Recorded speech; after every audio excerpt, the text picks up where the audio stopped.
जी, आपका जो सिलेबस है विशेष तौर पर सामान्य अध्ययन, जिसमें 4 चीज़ें होंगी आपके सिलेबस के अनुसार।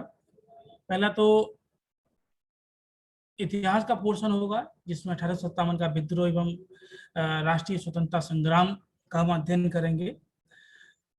उसके बाद कुछ पोर्शन जो है उत्तर प्रदेश से संबंधित भी है, जिसमें हम लोग को उत्तर प्रदेश के संबंध में उसकी जलवायु और उद्योग, अन्य से जो हैं चीज़ें, वो भी उसमें देखी जाएंगी। और उसके बाद में कुछ इकोनॉमिक का पोर्शन होगा, जिसमें विशेष तौर पर हम बात करें तो खाद्य सुरक्षा जैसे टॉपिक इसमें रहेंगे।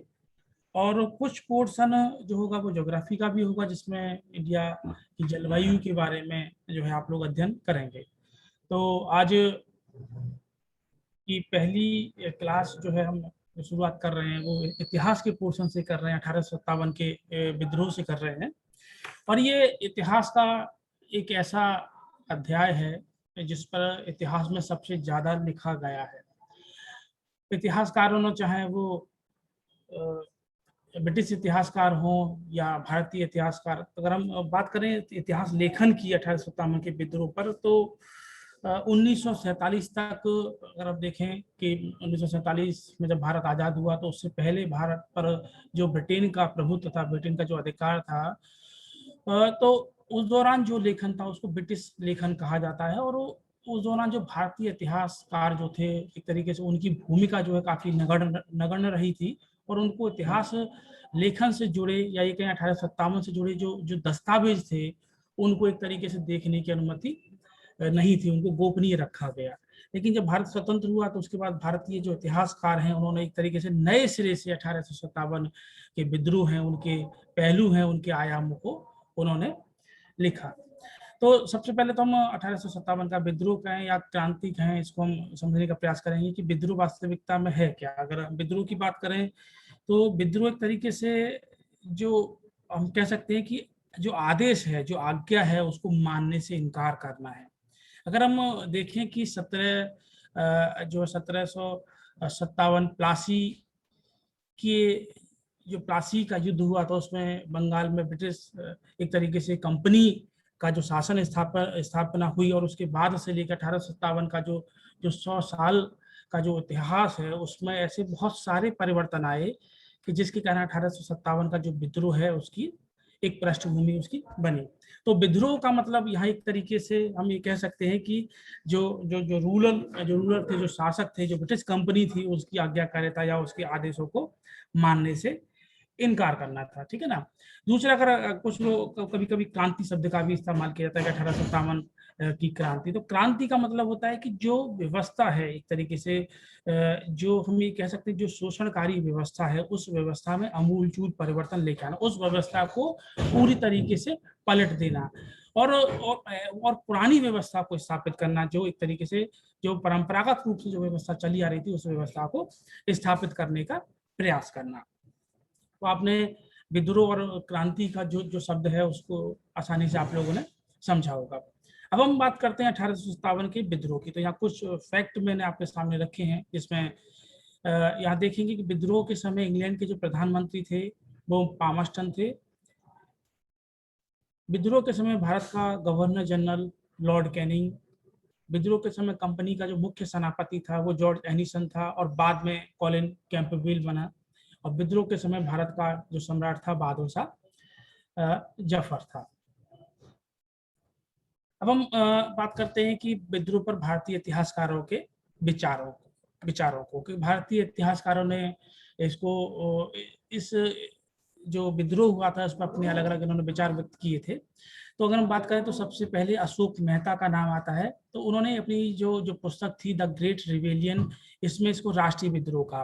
क्योंकि यहाँ हम देखेंगे, क्योंकि मैंने यहाँ पर अंग्रेज जो इतिहासकार हैं उनके विचारों को नहीं रखा है, क्योंकि उन्होंने जो एक तरीके से विद्रोह था उसको जो है उन्होंने एक सैनिक विद्रोह की संज्ञा दी। लेकिन जो भारतीय इतिहासकार थे, जो 1947 के बाद से जो इतिहास लेखन हुआ, जो इतिहास की एक तरीके से नए तरीके से जो है पुस्तकें लिखी गई और विचार किया गया, उसमें इसको राष्ट्रीय विद्रोह कहा गया। वी डी सावरकर ने 1909 में the great Indian war of independence 1857 जो उन्होंने एक पुस्तक लिखी थी अपनी, 1909 में लिखी थी ये पुस्तक, और इसमें 1857 की जो जो विद्रोह था, जो क्रांति थी, उसको एक सुनियोजित स्वतंत्रता संग्राम कहा था। उन्होंने कहा था कि ये एक सुनियोजित स्वतंत्रता संग्राम था। तो वीर सावरकर ऐसे पहले भारतीय थे जिन्होंने इसको स्वतंत्रता संग्राम कहा।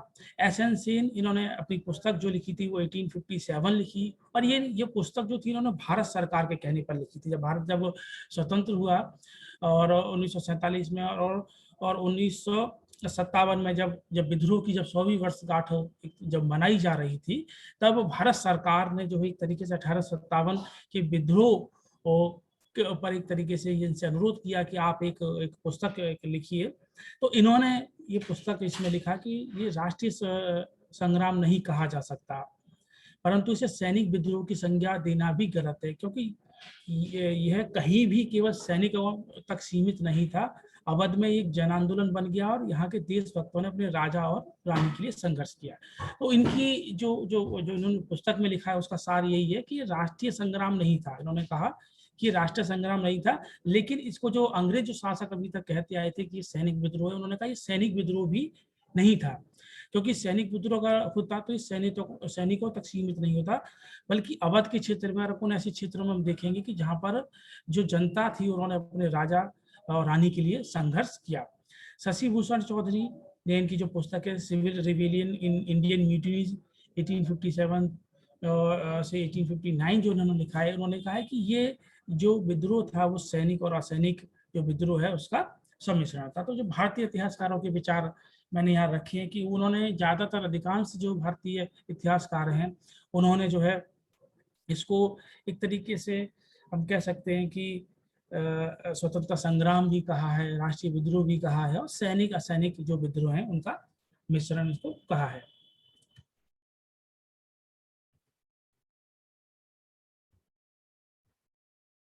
अब हम बात करेंगे 1857 से पहले असंतोष के कारण। तो अगर हम ये देखें कि प्लासी के युद्ध 1757 में, प्लासी के युद्ध के बाद जो है बंगाल पर जो कंपनी थी उसका अधिकार हो गया, और उसके बाद से अगर हम 1857 तक बात करें, करीबन 100 वर्ष का जो काल एक रहा है। और ऐसी क्या, और ये जो 1857 का जो विद्रोह हुआ वो एकाएक नहीं हो गया था, इसके लिए एक लंबा इतिहास रहा है, उसके अपने बहुत सारे सामाजिक, राजनीतिक, आर्थिक कारण रहे हैं। लेकिन अगर हम देखें कि जब से कंपनी ने बंगाल पर अधिकार किया था तो उस तब से ही जो है एक तरीके से असंतोष की भावना जो थी कंपनी के प्रति जो है वो धीरे धीरे करके विकसित हो रही थी। इसको हम देखें तो सिपाहियों में, अगर हम ये कारणों की बात करें तो सिपाहियों के असंतोष के पीछे एक लंबा इतिहास रहा इसमें। बंगाल में सबसे पहले 1764 में एक सिपाही विद्रोह हुआ था। ये बक्सर का जब युद्ध हुआ जिसमें बंगाल का जो शासक था वो पराजित हो गया और बंगाल पर जब कंपनी का अधिकार हो गया, तो उसी दौरान जो बक्सर के विद्रोह में जो जो है मीर कासिम जो था उसके कुछ जो सैनिक हैं, मतलब उसके सैनिकों के साथ कुछ सैनिक जो है आकर मिल गए थे, जो कंपनी के कुछ सैनिक थे। तो एक तरीके से जो सैनिक जो थे कंपनी के, जो भारतीय, विशेष तौर पर भारतीय जो सैनिक थे, उन्होंने जो है कंपनी के विरुद्ध विद्रोह किया था। 1806 में बेलूर में सिपाहियों का एक विद्रोह हुआ था। इसमें जो है भारतीय जो सैनिक थे उनके माथे पर एक तरीके से जो तिलक लगाने की जो परंपरा थी, जब हम देखें कि भारतीय सिपाही या आमतौर पर आम जीवन में भी देखते हैं कि लोग अपने जो है एक माथे पर तिलक लगाते हैं। तो जो ब्रिटिश जो सरकार थी उसने जो है एक तरीके से जो सैनिक थे उन पर, उनके जो है माथे पर जो चिन्ह होता था, जातीय जो चिन्ह होता था, उसको लगाने से मना कर दिया। तो वेल्लोर के जो सिपाही थे उन्होंने विद्रोह कर दिया। 1824 में बैरकपुर में सिपाहियों की जो 17वीं जो रेजिडेंट थी, जो समुद्र रास्ते से बर्मा जाने से इनकार कर दिया। अगर हम भारतीय के उसके संदर्भ में बात करें, मान्यता को संबंध में बात करें कि मान्यता ऐसी थी कि अगर जो कोई व्यक्ति अगर समुद्र की यात्रा करेगा या समुद्र को पार करेगा तो उसका धर्म भ्रष्ट हो जाएगा। तो ऐसी इनकी मान्यता थी कि तो जो 17वीं रेजिमेंट के जो सिपाही थे उनको एक तरीके से भारत से जो है बर्मा विजय के लिए जब भेजा जा रहा था तो उन्होंने बर्मा जाने से मना कर दिया और विद्रोह कर दिया, कंपनी के विरुद्ध उन्होंने विद्रोह कर दिया। 1844 में वेतन के सवाल को लेकर विद्रोह हुआ। तो एक तरीके से हम देखें कि विद्रोह की जो शुरुआत थी वो करीबन जो 1857 से पहले की एक पृष्ठभूमि जो है वो धीरे धीरे करके बन गई थी। अब हम बात करेंगे 1800 से बेसिकली जो 1857 जो था उसके विद्रोह के क्या कारण रहे, और इनमें जो सबसे मुख्य कारण जो था वो आर्थिक कारण थे। जनता का जो आर्थिक शोषण था और आर्थिक जो ढांचा जो था उसका विनाश था, वो विशेष तौर पर हम इसमें देखेंगे। 1857 का विद्रोह जो है सिपाही असंतोष का परिणाम मात्र नहीं था। ये जो था, अगर हम बात करें तो एक तरीके से, बल्कि जो अंग्रेजी शासन की जो नीतियां थी उनके कारण जनता में असंतोष का परिणाम था। तो जैसे कि हमने भी बात करी थी, जो जो जो ब्रिटिश जो इतिहासकार थे इसको सिपाही असंतोष मानते थे, लेकिन अगर हम बात करें जो भारतीय इतिहासकार, उन्होंने कहा है कि जो सिपाही असंतोष का परिणाम नहीं था, बल्कि ये अंग्रेजों की जो भारत में जो नीतियां चलाई गई थी उसके कारण जो जनता में जो असंतोष उत्पन्न हुआ उसका परिणाम था। जनता में असंतोष की भावना के जो कारण थे उनमें सबसे मुख्य कारण था आर्थिक कारण। देश का आर्थिक शोषण, परंपरागत आर्थिक ढांचे का विनाश, जमीन एवं भू राजस्व संबंधी नीतियां, कानून एवं प्रशासनिक व्यवस्था और निचले स्तर पर शासन में भ्रष्टाचार। तो अब हम यहाँ बात करेंगे कि जो देश का जो आर्थिक शोषण, अगर हम कंपनी की स्थापना से पहले की बात करें तो भारत में एक तरीके से जो है मुगल शासन था, और उससे पहले भी अगर हम प्राचीन की बात करें तो भारत में जो ग्रामीण अर्थव्यवस्था थी एक तरीके से वो बंद अर्थव्यवस्था थी। तो जो ग्रामीण जो लोग होते थे वो अपनी अपनी आवश्यकताएं जो थी वो अपने गांव के लोगों से ही पूरी कर दी जाती थी। एक तरीके से हम ये कह सकते हैं विनिमय के माध्यम से। अगर किसी के पास जो है दूध की मात्रा ज़्यादा थी, या ये कहें कि किसी के पास अनाज की मात्रा ज़्यादा थी, या कहें कि कोई कोई तेल का व्यवसाय करता था, या ये कहें कि कोई शिल्पी था जो कोई विशेष प्रकार के शिल्प उत्पाद बनाते थे, तो गांव के लोग ही अपनी जरूरत की आवश्यकताओं से जो उत्पादन होता था उससे अपनी आवश्यकताएं पूरी कर लेते थे। लेकिन जब अंग्रेज जब भारत में आए तो उन्होंने ये जो जो आर्थिक शोषण है, एक तरीके से हम ये कहें जो अधिशेष जो उत्पन्न होता था उस एक तरीके उसको इन्होंने जो एक तरीके से हम एक भाषा में कह सकते सूचना इन्होंने प्रारंभ कर दिया। दूसरा ये परंपरागत आर्थिक ढांचे का विनाश। तो यहाँ पर अगर हम बात करें कि जो भूमि जो संबंधी जो जो नीतियां थी उनकी विशेष तौर पर हम बात करें, जो जमीन एवं भू संबंधी जो नीतियां थी भारत में, जो जमीन संबंधी जो अधिकार थे एक तरीके से पूरी तरीके से निर्धारित नहीं थे, और सामान्यतः ये माना जाता था कि जो जमीन है, जमीन का जो मालिक है वो किसान ही होगा। लेकिन चूंकि अंग्रेज जब भारत जो आए थे तो ब्रिटेन में जो एक तरीके से हम ये कह सकते हैं कि भू जो जो सामंतवादी व्यवस्था थी वहां पर जो भूमि पर जो जो अधिकार था, बड़े बड़े जो जमींदार जो थे वो उनका अधिकार था। तो ये वो जो जमी जो जो जो शासक थे, बेसिकली हम बात करें जो कंपनी के जो लोग थे, वो ब्रिटेन की जो भू राजस्व संबंधी जो नीतियां थी उनसे बहुत अधिक प्रभावित थे। तो उन्होंने जो भारत में वो एक तरीके से हम ये कह सकते हैं कि जो भूमि और भू राजस्व संबंधी जो नीतियां थी उनमें एक तरीके से परिवर्तन उन्होंने कर दिया। और हम अगर आप जानते होंगे कि 1793 में जो है स्थायी बंदोबस्त की जो व्यवस्था लाई गई, उसके बाद में रैयतवाड़ी व्यवस्था, और उसके बाद में महलवाड़ी जो भूमि संबंधी जो व्यवस्थाएं लाई गई, इनसे किसानों का बहुत अधिक जो है वो शोषण हुआ।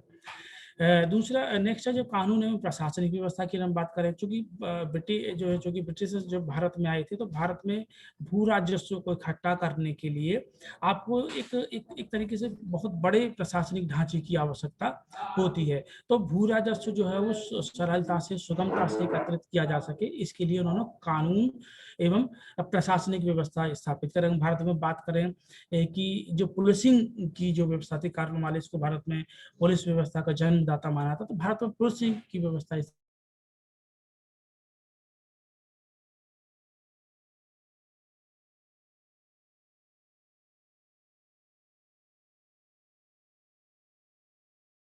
थे, या ये कहें कि ब्रिटेन जो कंपनी के जो लोग थे वो उनमें निचले स्तर पर भ्रष्टाचार था। वो और इन प्रकीर्णन जो है वो अधिक से अधिक जो है भू राजस्व या लोगों से अधिक धन बटोर कर जो है इंग्लैंड ले जाना चाहते थे। तो आर्थिक कारण जो है यहाँ सबसे ज्यादा महत्वपूर्ण रहे।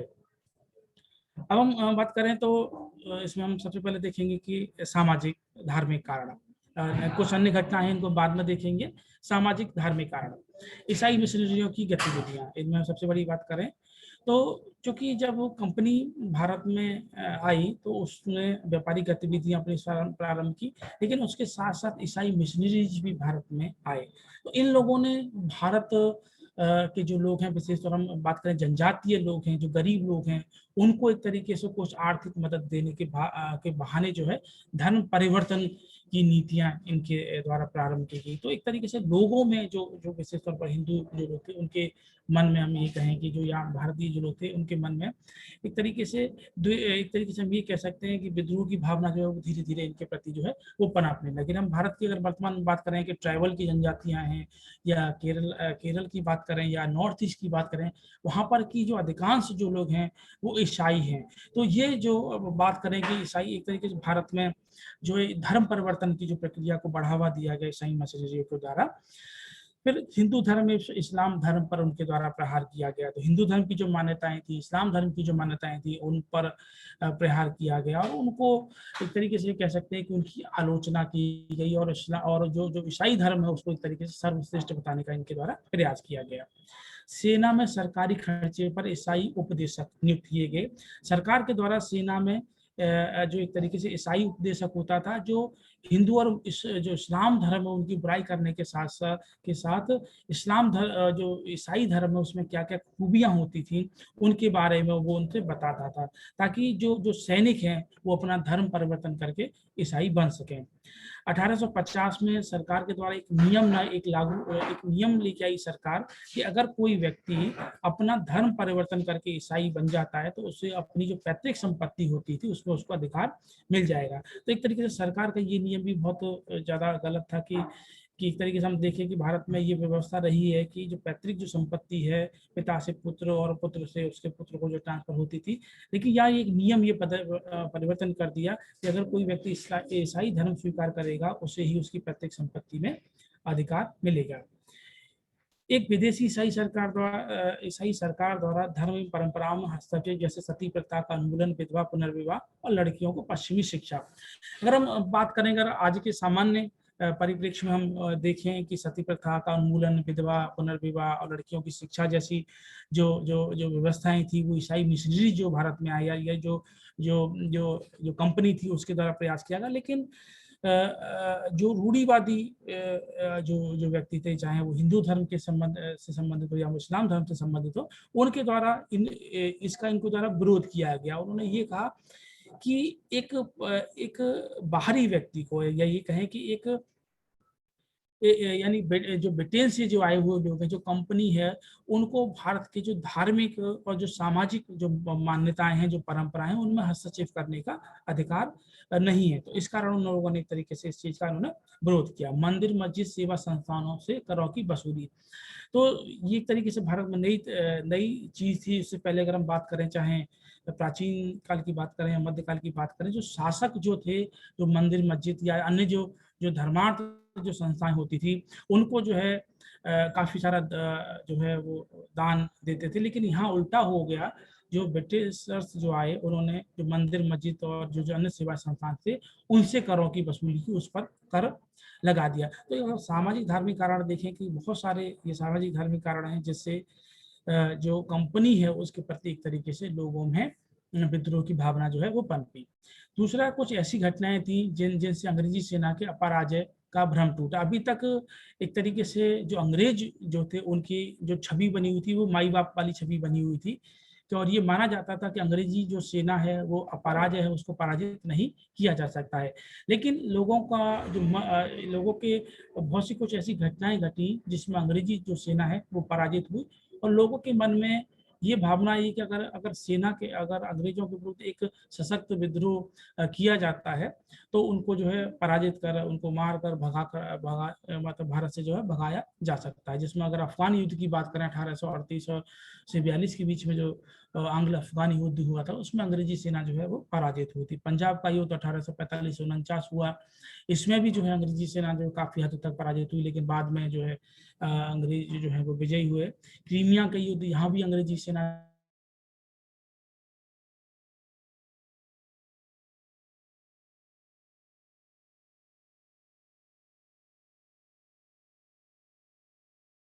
रासायनिक कारणों की।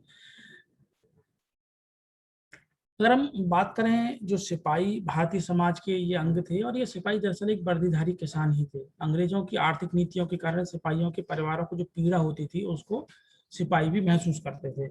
अब हम यहाँ अगर बात करें कि जो जो सैनिक जो थे, वो एक तरीके से ऐसा नहीं होता था कि उनको कोई स्पेशल ट्रेनिंग दी जाती थी या एक तरीके से कोई विशेष जो है नियम फॉलो उनके लिए किया जाता था। तो जो सिपाही एक तरीके से वो वर्दीधारी किसान ही होते थे, और उनको सेना में जो एक तरीके से लगातार नहीं रखा जाता था। एक हम ये कह सकते हैं कि जब युद्ध होता था तो उनकी भर्ती कर ली जाती थी, और उसके बाद में वो अपनी खेती और जो भी अन्य व्यवसाय होता था वो उसको एक तरीके से करते थे। तो और अगर देखें, जो जो सिपाही थे, विशेष तौर पर अवध का जो क्षेत्र आज के, उसके सिपाही जो है भारतीय सेना में सबसे ज्यादा थे। तो सिपाही जो थे वो एक तरीके से सेना, एक तरीके से समाज का ही अंग थे। और जो अंग्रेजों की आर्थिक नीतियां थी और जो सामाजिक नीतियां जो थी, उनका परिवार उसका जो जो प्रभाव था वो सिपाहियों पर पड़ता था, और एक तरीके से और जो सिपाहियों के जो परिवार थे उस पर भी पड़ता था। तो जो सिपाहियों के परिवार को जो पीड़ा होती थी उसको जो है वो सिपाही भी महसूस करते थे। तो एक तरीके से हम ये कह सकते हैं कि समाज और सिपाही जो है एक तरीके से आपस में गुथे हुए थे। तो समाज में जो भी परिवर्तन या जो भी पीड़ा पीड़ा होती थी उसको सिपाही भी महसूस करते थे। सिपाहियों को जातीय चिन्ह लगाने पर प्रतिबंध कर दिया। जैसे मैंने बताया था कि अभी कि जो बेल्लोर का जो विद्रोह हुआ था वो जातीय चिन्ह लगाने से ही हुआ था, क्योंकि सिपाही हर, अगर हम बात करें कि भारत में एक कास्ट सिस्टम है, चाहे हम ब्राह्मण है, क्षत्रिय है, वैश्य है, शूद्र की हम बात करें, तो हर जो जाति है उसकी अपनी एक अलग पहचान है। जैसे हम बात करें, जो जो क्षत्रिय वर्ग के लोग हैं वो भी अपनी एक अलग पहचान बनाए रखना चाहते हैं, और इसी को ध्यान में रखते हुए वो अपने जो माता जो एक तरीके से जातीय चिन्हों को लगाते थे।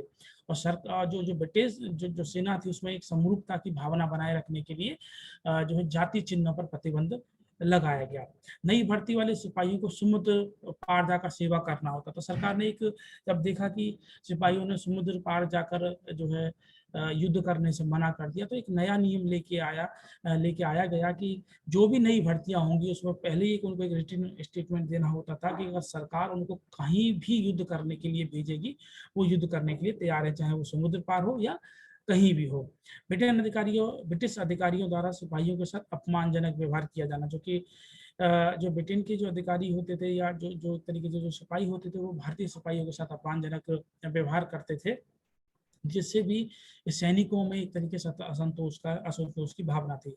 सिंध एवं पंजाब में तैनात सिपाहियों को दोहरा भत्ता बंद करना, ये ब्रिटिश सरकार का एक नियम ये होता था कि अगर कोई जो सैनिक है और वो बंगाल, अगर हम उत्तर प्रदेश की बात करें, छोटा सा एग्जांपल लेके समझते हैं, अगर कोई सैनिक है और वो उत्तर प्रदेश के अंतर्गत ही तैनात है, और उत्तर प्रदेश के अंतर्गत ही अगर उसको युद्ध करने के लिए या ये कहें कि शांति व्यवस्था बनाए रखने के लिए उसको अगर तैनात किया जाता है, विशेष हम बात करें, जैसे अगर कोई सैनिक अगर मथुरा का है और उसको जो है आगरा अगर भेजा जाएगा, तो उसको भत्ता जो है वो सेम ही भत्ता उसको मिलेगा। लेकिन अगर कोई सैनिक जो है मथुरा का है और उसको जो है हरियाणा भेजा जाएगा या दिल्ली भेजा जाएगा, एक तरीके से हम ये कहें कि उत्तर प्रदेश की सीमा से अगर उसको बाहर भेजा जाएगा, तो उसके लिए उसको एक अलग से भत्ता दिया जाता था, जिसको हम कहते थे, इसको दोहरा भत्ता कहते थे, कि उनको डबल भत्ता इसमें दिया जाता था। तो सरकार ने जो जो ब्रिटिश जो कंपनी थी उसने सिंध और पंजाब में जो जो तैनात सिपाही थे उनका दोहरा भत्ता बंद कर दिया। तो एक तरीके से जो जो सैनिक थे उनकी आय पर भी, जो उनकी जो सैलरी थी, जो इनकम थी, उस पर भी इसका प्रभाव पड़ा। तो जो सैनिक जो थे उनमें भी असंतोष की भावना थी। देसी रजवाड़ों का पतन, अगर हम बात करें 1800 जो है 1757 जो प्लासी, और उसके बाद की हम बात करें 1764 में बक्सर के युद्ध के बाद, और हम बात करें 1803 में जो है दिल्ली पर जो है कंपनी का अधिकार हो गया। तो एक तरीके से जो जो मुगल बादशाह जो थे वो कंपनी के पेंशनर हो गए। और हम बात करें जो जो देसी रजवाड़े थे, एक तरीके से हम डलहौजी की बात करें, उसने उसने राज्य हड़प की नीति लागू की, और धीरे धीरे करके जो देसी रजवाड़े जो थे उनका विलय उसने किया। तो एक तरीके से जो जो देसी राजाओं और जो छोटे छोटे देसी राजाए थे और जो भूमिपति थे, एक तरीके से वो क्या हो गए, वो जो है वो बेकार हो गए। तो इन लोगों ने भी जो है 1857 के विद्रोह में महत्वपूर्ण भूमिका अदा की और अपने जो लोग थे, इनके जो क्षेत्र के जो लोग थे, उन्होंने असंतोष की भावना का जो है उन्होंने उदय किया। अंग्रेजों की भारत में जाति श्रेष्ठता की नीति। अंग्रेज जो है, यहाँ हम थोड़ा सा समझेंगे इसको कि चाहे हम प्राचीन काल की बात करें या मध्यकाल की बात करें, प्राचीन काल में हम देखें जो शक, कुषाण और अन्य जितनी भी जो जनजातियां जी जो पश्चिम से भारत में आई थी, भारत में ही जाके वो मिल गई एक तरीके से। और ऐसे ही अगर हम जो मुस्लिम्स की बात करें, मध्यकालीन में मुस्लिम जो भारत आए, तो वो जो है भारतीय जो जो जो जो जो, जो समाज और जो संस्कृति है उसमें ही वो रच बस गए। लेकिन जो अंग्रेज जो है, जो ये पश्चिम से आए थे, यूरोप से आए थे, तो ये अपने आप को जो भारतीय जो जो थे उनसे श्रेष्ठ मानते थे। तो इनकी और ये जो भारत में इनका जो उद्देश्य था, एक तरीके से हम कह सकते हैं भारत में बसने का उद्देश्य नहीं था, भारत से अधिक धन लूट का जो है वो इंग्लैंड ले जाना था। तो अंग्रेजों की भारत में एक जातीय श्रेष्ठता की नीति थी और वो भारत के चाहे कितना भी सभ्य व्यक्ति हो, कितना भी पढ़ा लिखा व्यक्ति हो, उसके साथ किसी भी प्रकार का संबंध नहीं रखते थे। अगर हम प्राचीन काल की बात करें, मध्यकाल की बात करें, भारतीय में जितने भी लोग आए उनके साथ जो है सामाजिक संबंध, वैवाहिक संबंध उन्होंने स्थापित किए। लेकिन अंग्रेजों ने भारत में ऐसी किसी भी प्रकार की नीति नहीं अपनाई। 1856 में अवध का विलय, अगर अवध के विलय की बात करें तो अवध जो है अंग्रेजों के लिए एक दुधारू गाय के समान था। भारत विजय की अगर बात करें, जब अंग्रेजों ने भारत के अधिकांश राज्यों को जीता, तो अवध ही एक ऐसा क्षेत्र था जिसने अंग्रेजों को बहुत सारा धन दिया था। तो और ये सबसे ज्यादा आज्ञाकारी राज्य था अंग्रेजों का। और बाद में 1856 में जो है अवध पर कुशासन का आरोप लगाकर जो है अवध का भी विलय कर लिया। तो ये सारे कारण आपने देखे कि कैसे 1857 की जो मुख्य कारण थे, जिसमें हमने देखा कि आर्थिक कारण और जो सामाजिक कारण, सैनिक कारण, और ये सारे कारण ने मिलकर एक तरीके से 1857 के विद्रोह की जो है वो पृष्ठभूमि तैयार करती है। तो हम यहाँ कह सकते हैं कि एक तरीके से बारूद जो है 1857 की क्रांति के लिए तैयार हो चुका था, और एक हम कह सकते हैं कि माचिस की तीली जो है उसको दिखाने की जरूरत थी। और इस जो तीली जो थी जो है उसका काम जो किया वो 1856 में जो पुरानी जो लोहे की बेस ब्राउन जो बंदूक होती थी उसकी जगह न्यू एनफील्ड राइफल का जो प्रयोग था उसने उसको प्रदान किया। जनवरी 1857 में यह अफवाह फैल गई कि जो नई राइफल आई है, न्यू एनफील्ड जो राइफल आई है ब्रिटेन से, उसमें गाय और सुगर की चर्बी लगी है। क्योंकि अगर हम बात करें, गाय जो है वो हिंदू धर्म में पवित्र मानी जाती है और शुगर जो है वो मुस्लिम धर्म में निकृष्ट माना जाता है। तो ऐसी स्थिति में ये सैनिक में ये अफवाह फैली कि गाय और शुगर की चर्बी लगे जो कारतूस हैं उनका इस्तेमाल इसमें किया जाता है, और कारतूस को जो है मुंह से काटना पड़ता है। तो एक तरीके से ये दोनों धर्म के जो सैनिक थे उनके लिए बड़ी असहज की स्थिति थी। और 23 जनवरी 1857 को जो दमदम के सैनिकों ने कारतूस के प्रयोग जो है चर्बी लगे जो कारतूस के प्रयोग थे जो उसको एक तरीके से अस्वीकार कर दिया। 26 फरवरी को बहरामपुर के जो सैनिक थे उन्होंने कारतूस को मना कर दिया। 29 मार्च 1857 को 34वीं रेजिडेंट बैरकपुर के मंगल पांडे ने अपने अधिकारियों की हत्या कर दी। तो यहाँ पर एक तरीके से हम कहें कि जो खुला विद्रोह जो था वो मंगल पांडे ने जो शुरू कर दिया, और उन्होंने जो कारतूसों को इस्तेमाल ना कर मतलब कारतूसों के इस्तेमाल ना कर जो है अपने अधिकारियों के विरुद्ध बगावत कर दी, अपने अधिकारी जो थे उनकी हत्या कर दी। इसी क्रम में 24 अप्रैल 1857 को मेरठ में तैनात जो घुड़सवार जो सैनिक थे उन्होंने जो है चर्बी लगे कारतूसों का को उपयोग करने से नकार कर दिया। और 10 मई को जो पूरी भारतीय जो सेना थी, ब्रिटिश में जो भारतीय जो सैनिक थे उन्होंने विद्रोह कर दिया। 1857 का जो विद्रोह है उसकी शुरुआत हो गई। तो यहाँ पर अगर जो है डेट बहुत महत्वपूर्ण है, 2-3 चीजें जो हमने अभी आपको बताई कि 10 मई को जो है विद्रोह जो है एक तरीके से इसकी शुरुआत हो गई थी। तो हम बात करेंगे विद्रोह का प्रसार एवं महत्वपूर्ण तथ्य। यहाँ पर हमने कुछ महत्वपूर्ण तथ्य आपके लिए रखे हैं और विद्रोह का प्रसार, क्योंकि अगर विद्रोह जो था वो उत्तर भारतीय क्षेत्र में ही था, दक्षिण भारत में नहीं था। वैसे तो हम कह सकते हैं कि जो विंध्य जो पर्वत जो माला है उसके उत्तर तक ही ये विद्रोह विस्तृत था, उसके दक्षिण में नहीं था। क्योंकि 10 मई को विद्रोह की शुरुआत हुई और जो विद्रोही जो सैनिक थे वो मेरठ से सीधे सीधे दिल्ली आए और उन्होंने जो मुगल बादशाह जो था बहादुर शाह जफर जो है उनसे नेतृत्व स्वीकार करने का उन्होंने अनुरोध किया। तो एक तरीके से बहादुर शाह जो जफर थे वो 1857 के जो विद्रोह थे उसके नेता बन गए। बरेली के बख्त खान को विद्रोह का मुख्य नेता बनाएगा, क्योंकि बहादुर शाह जफर जो है काफी उम्रदराज हो चुके थे। तो लेकिन जब जब बरेली के बख्त खान जो है जब जब दिल्ली पहुंचे तो उनको जो है विद्रोह का मुख्य नेता बना दिया गया।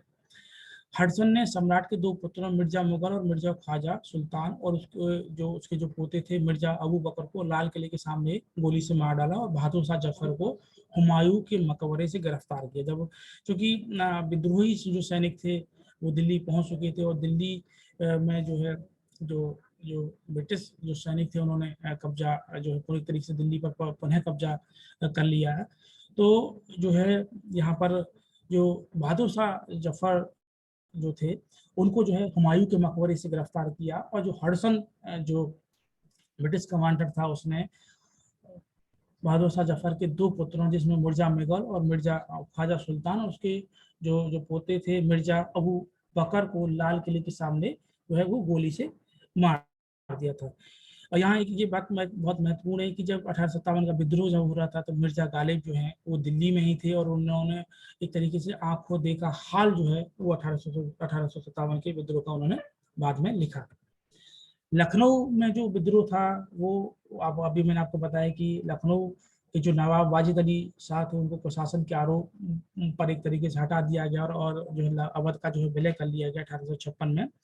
तो ये अवध जो है एक तरीके से हम ये कह सकते हैं अवध की जो राजधानी थी वो फैजाबाद में थी और फैजाबाद से राजधानी जो है बाद में लखनऊ जो है स्थानांतरित की गई थी। तो फैजाबाद के जो मौलवी थे अहमदुल्ला शाह जो है उन्होंने उस क्षेत्र में जो है असंतोष भड़काने का काम किया। 4 जून को बेगम हजरत महल ने विद्रोह का नेतृत्व किया। Chief commissioner Henry Lawrence residency की रक्षा करता हुआ मारा गया था। तो यहाँ पर एक चीज समझने की जरूरत है कि जब कंपनी ने जो एक तरीके से अवध का विलय कर लिया था तो अवध के प्रशासन को देखने के लिए जो चीफ कमिश्नर हेनरी लॉरेंस को वहां पर नियुक्त किया गया था। तो और एक रेजिडेंसी जब आप कभी भी लखनऊ जाएंगे तो वहां पर अभी भी 1857 की क्रांति के अवशेष मौजूद हैं और जिसको रेजिडेंसी कहा जाता है। तो वहीं पर जो है हेनरी लॉरेंस जो है वो रेजिडेंसी की रक्षा करता हुआ मारा गया था। कैंपेविल ने जो है लखनऊ पर पुनः कब्जा किया और बेगम हजरत महल जो है एक तरीके से जो सरकार जो ब्रिटिश जो जो जो जो सैनिक थे उनको नहीं पकड़ पाए और बेगम हजरत महल इस संभावना के साथ में कि वे जो है पुनः एक तरीके से ब्रिटिश जो शासन है उसके प्रति जो है एक तरीके से हम ये कह सकते हैं कि पुनः नेतृत्व करेंगी जो है वो नेपाल चली गई। कानपुर, अब हम बात करेंगे कानपुर का जो कानपुर में जो विद्रोह है उसका नेतृत्व जो है पेशवा बाजीराव द्वितीय के दत्तक पुत्र नाना साहब धोधू जिनका नाम जो है धोधू पंत था उन्होंने किया।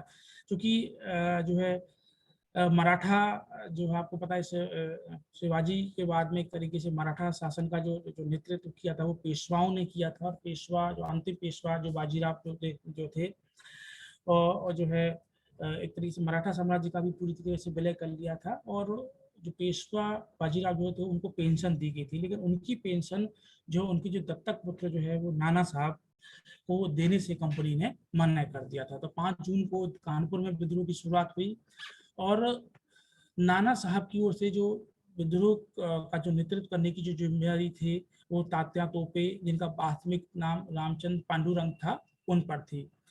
टाटा टोपे को जो सिंधिया के सामंत जो थे मानसिंह ने धोखे से अंग्रेजों को सौंप दिया और ग्वालियर में उन्हें फांसी दे दी गई थी और कैंपबेल ने कानपुर पर 6 दिसंबर 1857 को कब्जा कर लिया।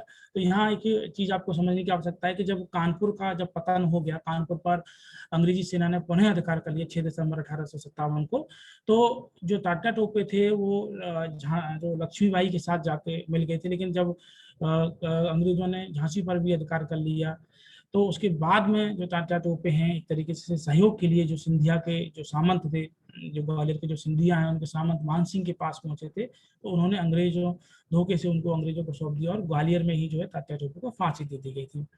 नाना साहब वो एक ऐसे व्यक्ति थे जिस पर कंपनी ने एक तरीके से 1 लाख रुपए का इनाम रखा था 1857 के विद्रोह के दौरान, कि कोई व्यक्ति अगर नाना साहब को पकड़वाता है तो उनको 1 लाख रुपए का इनाम दिया जाएगा। ये बहुत महत्वपूर्ण जो है फैक्ट है। झांसी की हम बात करें, रानी जो आप सभी जानते हैं कि झांसी में विद्रोह का नेतृत्व तो लक्ष्मीबाई ने किया था। लक्ष्मीबाई जो थी वो गंगाधर राव जो थी उनकी विधवा थी और दामोदर राव उनका दत्तक पुत्र था। वो अपने दत्तक पुत्र के लिए एक तरीके से झांसी की गद्दी चाहती थी, लेकिन चूंकि अंग्रेजों ने उसको मना कर दिया। रानी लक्ष्मीबाई के बारे में हम अगर बात करें तो उनका जन्म जो है गोलघर वर्तमान जो बनारस है वहां पर हुआ था, और उनकी जो विवाह जो हुआ था वो झांसी के जो शासक थे उनके साथ में हुआ था। झांसी में विद्रोह की शुरुआत जो है वो 5 जून 1857 को हो गई थी, और झांसी का जो विद्रोह जो था का जो दमन जो है सर ह्यूरोज जो अंग्रेज जो शासक था उसने न किया था। और मई 1858 को रानी जो है लक्ष्मीबाई जो है वो वीर गति को प्राप्त हुई। तो यहाँ पर एक जो जिसने अंग्रेज कमांडर सर ह्यूरोज ने जिसने झांसी के विद्रोह का दमन किया था, उसने झांसी की रानी जो लक्ष्मीबाई के बारे में एक स्टेटमेंट उन्होंने कहा था कि ये जो है विद्रोहियों में जो है अकेली मर्द थी, इस तरीके का उन्होंने कि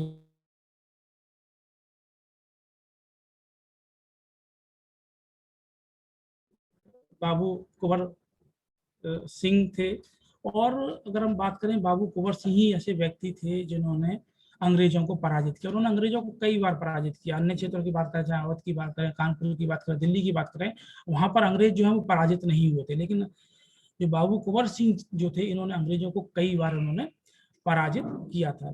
बिहार में विद्रोह जो कि अंत तक बाबू कुंवर सिंह जो है वो पकड़े नहीं जा सके और ये बहुत ज्यादा घायल हो गए थे। तो ये अपनी स्वतः जो उनकी मृत्यु हुई थी। और जब उनकी मृत्यु के बाद में अंग्रेजों विशेषकर विलियम टेलर और विंसेंट आयर ने जो है बिहार में विद्रोह का दमन किया। इलाहाबाद में मौलवी लियाकत अली ने विद्रोह का नेतृत्व किया था, और जो दमन है वो जनरल नील ने किया।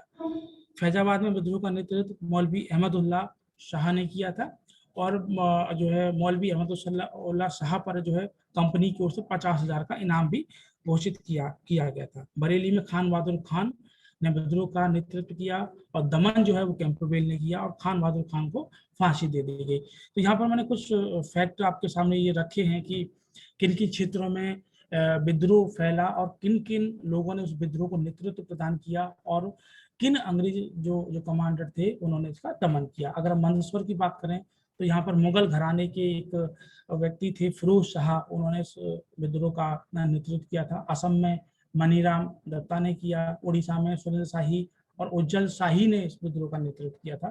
कुल्लू में जो हिमाचल में है वहाँ के राजा प्रताप सिंह और उनके भाई वीर सिंह ने किया। राजस्थान में जया दयाल और उनके भाई हरदयाल ने किया। गोरखपुर में गजाधर सिंह ने किया। मथुरा के निकट का जो क्षेत्र था वहां पर देवी सिंह ने किया, और मेरठ के जो निकटवर्ती जो क्षेत्र थे उसमें कदम सिंह ने किया। तो यहाँ पर एक लंबी लिस्ट है जिन्होंने उत्तर भारत के जो क्षेत्र थे और विद्रोह का उन लोगों ने नेतृत्व किया। अब हम बात करेंगे जो विद्रोह जो था उसका एक क्षेत्रीय प्रसार भी था। चाहे हम बात करें कानपुर की बात करें, लखनऊ की बात करें, अवध की का क्षेत्र है, फैजाबाद की बात करें, इलाहाबाद की बात करें, मंदसौर की बात करें, और ये काफी क्षेत्र विस्तृत क्षेत्र जो उत्तर भारत का जो क्षेत्र था उसमें विस्तृत था। और नेक्स्ट क्लास में हमारी जो रहेगी वो असफलताएं के कारण कि विद्रोह जो है इतने क्षेत्र में जो विद्रोह फैला वो क्यों असफल हो गया। इस संबंध में किसी का कोई प्रश्न हो 1857 के विद्रोह के कारणों को लेकर तो पूछ सकते हैं।